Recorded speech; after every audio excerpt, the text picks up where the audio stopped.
ఇక తెలంగాణ సీఎం రేవంత్ ను బాలీవుడ్ హీరో సల్మాన్ ఖాన్ కలిశారు. నిన్న ముంబైలో సుశీల్ కుమార్ షిండే మనవరాలి వివాహానికి సీఎం హాజరయ్యారు. ఈ సందర్భంగా సీఎం రేవంత్ ను సల్మాన్ ఖాన్ కలిశారు. తెలంగాణ రైజింగ్ సందేశాన్ని ప్రపంచవ్యాప్తంగా తీసుకెళ్తానని సల్మాన్ హామీ ఇచ్చారు.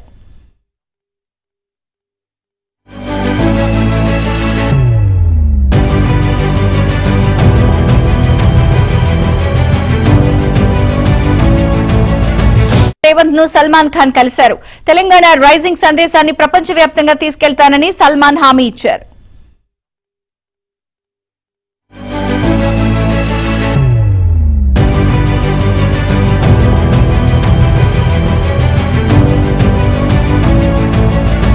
ఈ సందర్భంగా సీఎం రేవంత్ ను సల్మాన్ ఖాన్ కలిశారు. తెలంగాణ రైజింగ్ సందేశాన్ని ప్రపంచవ్యాప్తంగా తీసుకెళ్తానని సల్మాన్ హామీ ఇచ్చారు.